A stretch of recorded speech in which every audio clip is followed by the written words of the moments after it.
question is, like the charge that you got at a very critical, vulnerable, challenging time. How do you feel about it now, and how do you felt then when that charge happened? As you know, world was in a great crisis at that time. Nobody knew what was happening. Everybody was very much in a panic situation. At that time, unfortunately, the secretary of the DPIIT passed away due to COVID. So I was made in charge. I was grateful to the government for putting confidence in me, but also I was petrified. How can we tackle this great problem when nobody knew about the disease, nobody knew about this treatment also. However, the support extended by Honorable Prime Minister of India and the entire government force behind me made it possible to achieve the success during the great crisis period. Okay. So, sir, what role did DPIT play in facilitating the production and distribution of medical oxygen and other critical supplies during the COVID crisis? The role of DPIT was more in the context of a coordinator. Prime Minister was so having a great vision at that time that he set up empowered groups. Decision making in government is a great problem.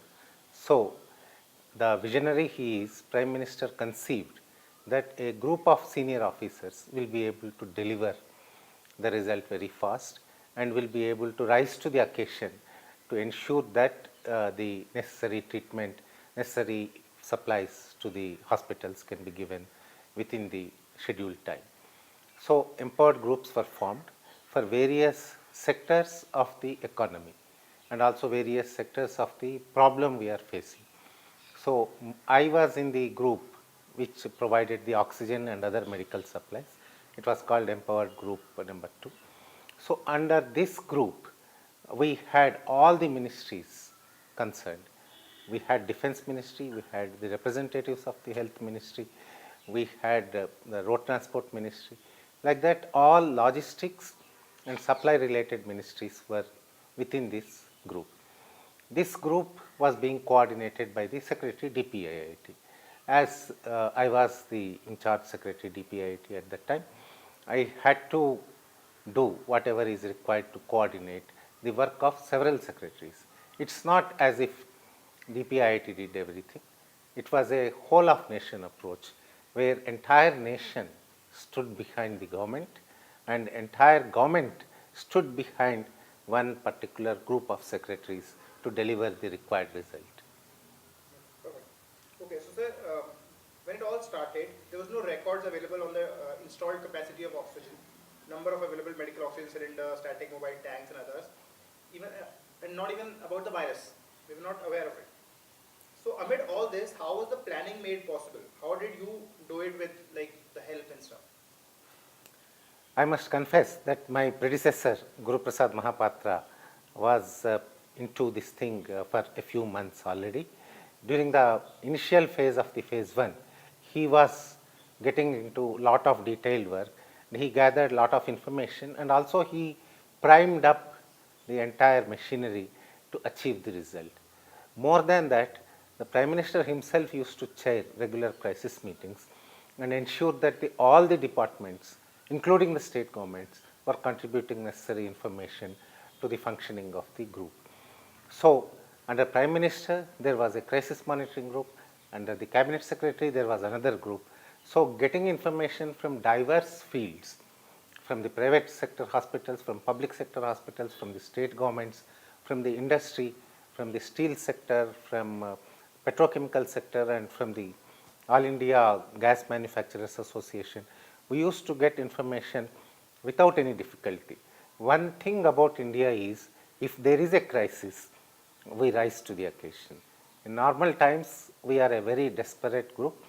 We take lot of time to cooperate with each other.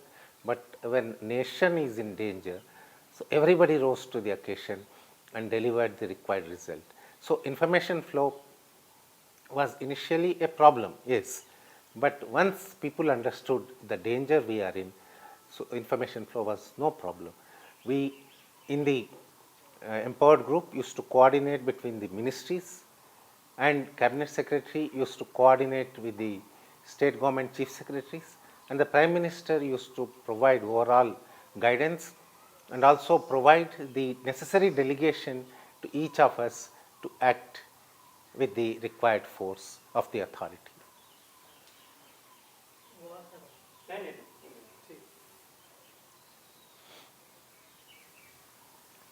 Sir, see, I forgot to add on to the question. The entire situation was a challenge in itself. But what we want to focus on one thing is what were the logistical challenges that you guys have faced, because you were heading the DPIT thing and you were looking after all the logistics, the oxygen and all the other supplies for the pandemic. So was there any logistical challenges that you faced, and how did you overcome that challenge? I will explain to you in some detail. See, when COVID first wave struck, it was not attacking the lungs. The virus was very mild attack on the lungs. So people never understood that there can be a great need of oxygen in the subsequent waves. And nobody knew even that there will be a second wave or third wave. So when the second wave started and the COVID virus started attacking the lungs, nobody knew what was happening. Then we started collecting the details about the oxygen plants, the oxygen storage facilities in the hospitals, and also the oxygen production facilities in the country. Then we understood that every day total oxygen consumption was only around 200 to 250 metric tons per day. But the requirement is huge. Every day, every state government, every municipality was asking us to provide more and more oxygen, but they didn't have any facility to store that oxygen. They didn't have any facility to produce oxygen in the state governments, and they also didn't have, India as a country didn't have the necessary raw material to quickly produce oxygen within the country. So when we quantified the problem, we realized that we have a huge problem in the production stage itself. Even petrochemical industry was unable to produce the required quantity of oxygen. And with great support from the government, we could understand that oxygen production is the main problem we need to tackle immediately. So that's where All India Gas Manufacturers Association came in, and their contribution is legendary now. I would like to express my gratitude to the gas manufacturers in the country, in the gas manufacturing field, gas marketers field, but also the steel sector. Steel industry was also one of the prime contributors to the oxygen production, and then the petrochemical sector. But the main contribution was from the gas manufacturers in the country. The way they rose to the occasion, when Prime Minister gave a call that all the industry leaders should contribute to the effort to contain COVID, several industry leaders came forward and voluntarily established the necessary infrastructure to produce more and more oxygen in the country. I still remember many industrialists coming forward and say that I will be able to contribute so many metric tons, and I don't want any compensation from the government. I will establish a new plant for production of oxygen. I don't require any compensation. In this few months period, those 4-5 months period, our oxygen manufacturing capacity rose to 9,700 metric tons per day. It's a phenomenal. It was 10 times increase in a few months period. Understanding the problem, then quantifying it, and then establishing the necessary infrastructure and actually producing oxygen to supply to various hospitals within the country. Once oxygen production problem was understood and efforts started for establishment of the infrastructure, we had the problem of distribution. How do you distribute oxygen over long distances? Entire oxygen production was happening in Western India, Maharashtra, Gujarat, or in Eastern India, Odisha, West Bengal, because the steel factories were mostly in the east coast and the actual gas manufacturers, including petroleum manufacturers, were on the western coast. But the requirement was throughout. Largest population concentration was in the North India, the plains, Ganga Yamuna plain, and the southern part of the country had very little oxygen capacity. So we were faced with immense problem of oxygen transport throughout the country. So we needed God's grace and also the entire might of government behind us to supply the oxygen to all the hospitals in the country. We had around 74 oxygen manufacturers in the country, including all the manufacturers, the steel sector and the petroleum sector, and we had around 2000 delivery points. So supplying 74 points to 2000 points distributed over entire country of continent, subcontinental size was the problem before us. Luckily, everybody came forward with the best of the resources. You will be surprised to know that we used Chinook helicopters of Indian Air Force. We also used the transport aircraft of Indian Air Force. We used the submarines and ships of Indian Navy. We also used the entire train network in the country. The Air Force deployed the largest of their aircraft, which they used to transport the military supplies like battle tanks, etc., for carrying the oxygen tankers. I still remember we used to send empty tankers, oil tankers, from Delhi to Chennai by aircraft, and the loaded tankers used to come on the road. So one way on flight, one way on the road. Similarly, in the trains, many trains used to run empty from on one side and come loaded from the other side. Like this, the nation put all its might, the government put all its might behind this problem. So we had the oxygen tankers of the manufacturers, which were converted many times. They were nitrogen tankers and some other chemical transporting tankers. So we converted them from just 3 to 400. We increased the number of tankers to around 14 to 1500. We increased the storage places, storage cryogenic tankers to around 1500 to 2000 in a matter of 2-3 months. We also commanded the Indian Navy ships, the Air Force aircraft, transport aircraft, the entire railway system to transport oxygen throughout the country. And how do you monitor all these things? Monitoring so many modes of transport, so many people, so many players, the central government, the industry, then the departments within the government, the state governments, the hospitals, the municipalities. For this, we prepared a online digital management system. The oxygen digital management system at one snapshot provided where are the tankers now, what is the production capacity of a particular plant, and how much they are producing now, how much they are sending now, and which state needs how much. This entire planning was done on one online tool, the oxygen digital management system. One of my colleagues, Saurabh Gaur, was handling it, and it resulted in such a huge benefit to the distribution system. And I must also thank the Ministry of Railways, who allowed the entire railway system to be subordinated for the purpose of COVID relief. And also the Ministry of External Affairs used all their might to get the raw material required for the oxygen production from Switzerland, from France, whichever country in the world had that raw material, we were able to get. Another issue which came up, many hospitals do not have ventilators. People started dying like flies because our hospitals lacked the supply, oxygen supply systems, including the ventilators. So we had to manufacture the ventilators. We had very little facility within the country. Many times we used to import smallest of the things like LCD. LCDs are required for manufacture of the ventilators. We didn't have that. So we could not manufacture ventilators till that time. So then a mission mode approach was dealt with for production of the ventilators.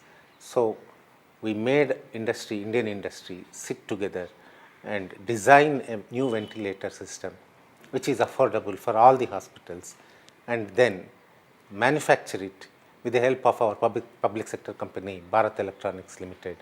And the design was by a private company, Scanray, manufacturing was by public sector company, and the components were again made by many private sector companies like Godrej, etc. All these companies sat together and produced world class, the top of the class ventilator at a very, very affordable price of 3 to 4 lakhs. And we supplied ventilators to almost all the hospitals in the country in a brief period of 2 months.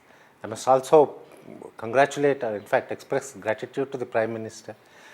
Whichever expenditure we proposed to him, he used to say, go ahead. Once I remember proposing to him that we need mini oxygen plants in all the district hospitals. So he, without batting an eyelid, how much does it cost? I said it will cost around 750 to 1000 crores. He said, go ahead.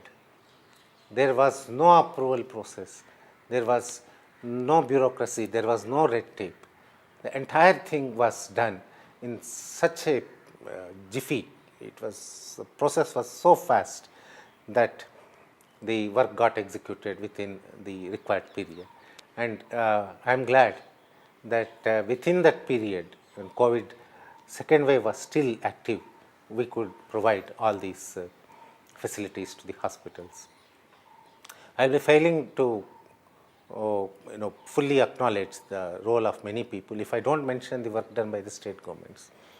Many state governments like Maharashtra, Karnataka, they came forward and deployed all their machinery, state government machinery, to provide help to not only their own people, their own residents, but also they supplied oxygen to the neighboring states.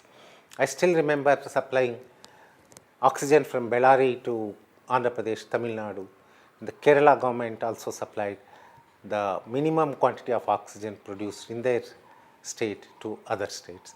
So the state governments, central government, headed by the Prime Minister, in this crisis period, they worked like one man with one mission. There were some district collectors who were unwilling to cooperate, not letting oxygen leave their jurisdiction. Was there any kind of a thing, without taking names, if how was this situation tackled? Because they was also not wanting to harm people, but they wanted to save the people which they were dealing with. So how did that challenge tackled? As I told you, the state governments were very, very cooperative. However, that was a period where nothing was known. The disease was unknown, the treatment was unknown, and the impact was also unknown. And people were dying even before we could isolate what is the virus. So many state governments initially were very reluctant to share their resources. They were worried that the resources they have will not be sufficient for their own residents. So they started hoarding the resources. But it was with only a few states, not many states. But I had excellent equation with all the chief secretaries during that time, and I could convince almost all of them to share the resources as Government of India was pouring in more and more resources into the effort. As I told you, Prime Minister said that give the facility to every hospital, then we require to give to. Don't hesitate to spare any effort. So that solved most of the problem. Some places, it will be always there. Decision making is a huge issue in large organizations, whether public or private. So we faced some friction in a few places, but it was very quickly resolved when they were made to understand the requirement of the time of that movement, and finally the entire nation stood behind the government in tackling this great crisis.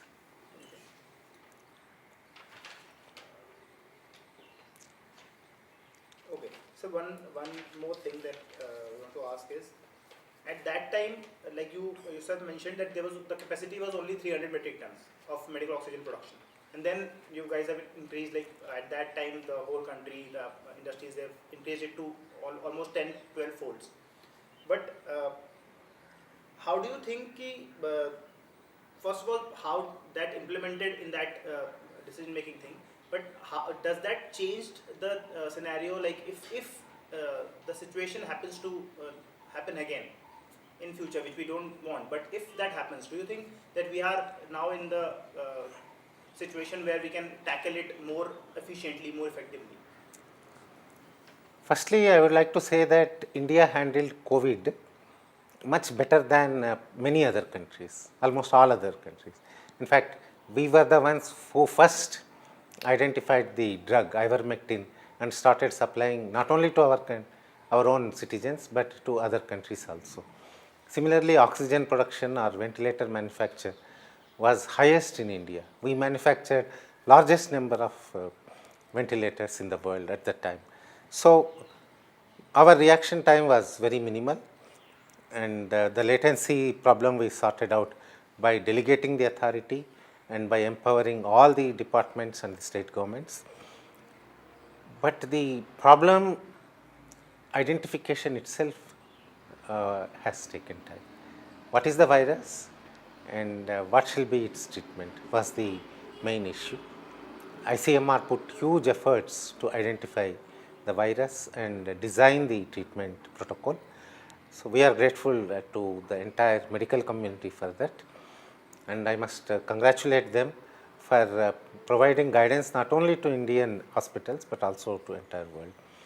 In future, if such contingencies come, we have the model now established by this government, how we should stand as one man and do not waste time in red tape. Do not discuss too much and just get into action without wasting any time. So the contingency plan model has been established, and all these things have been properly recorded in the government, and we have a action plan ready if any such thing happens in future, either for production, drug production, or for its distribution, or for its actual utilization. We have a template which can be followed in future also. Perfect. So there's one more question which I was told to ask about. You already mentioned about Guru Prasad Mohapatra, sir. He was actually into the process 2-3 months earlier, and then he was working day and night, and then he eventually, unfortunately, succumbed to the disease itself, COVID. So can you tell us something about what all homework that he already had done, so that you guys can take it forward, or how was his what we call it contribution towards that crisis that helped, and then he. Guru Prasad Mahapatra ji is a very fine gentleman, is a very great human being. He is very amiable and very friendly. So as convener of the group, the empowered group, which was looking after the supplies, he established the protocol for interaction between the group members. That's the most critical thing.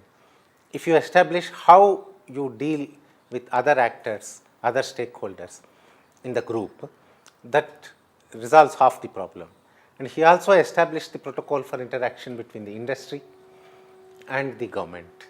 And he brought in regulatory agencies like PESO on board into the committee. So he laid the basic foundation on which we could build. The foundation needs to be very firm. So his nature itself and his thinking, foresight into how things have to be organized, helped us in building the next course of action without much difficulty. And he is remembered very fondly by all the group members. Whenever the issue of COVID comes up, the way he used to interact with all of us and provide necessary guidance when we were hopeless. So Mr. Mohapatra's role is very crucial for this entire effort. We also should remember several of our colleagues, including 4 secretaries to the Government of India and countless citizens who passed away during that crisis. And their sacrifice shall not go waste, and we must build on the ability to react in a contingency without much delay.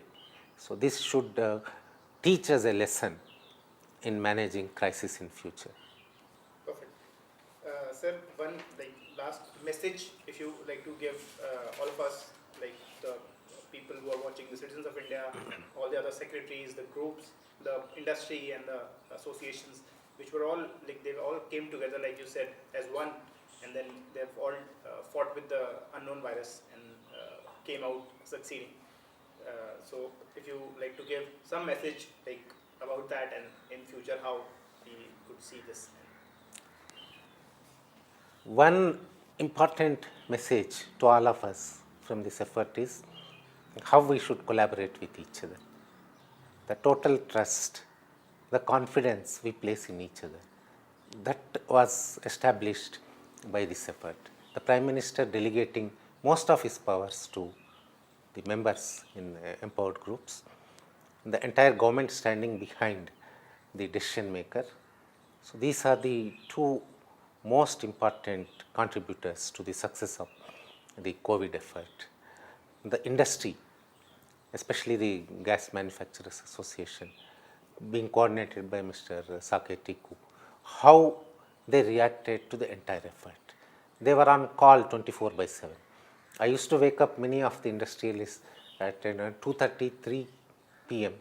I used to get call from either Prime Minister's office or Cabinet Secretary very late in the night, and I used to wake up the industry. What's happening in Tamil Nadu, what's happening in West Bengal or in Assam, and they were never tired in contributing to this effort.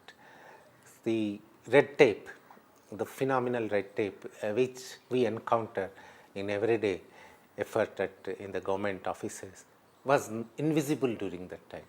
It just disappeared.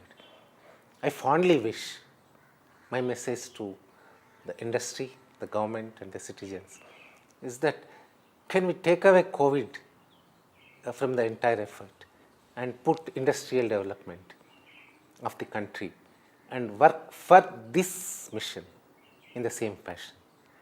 The government, the industry and the common citizens, can we work together?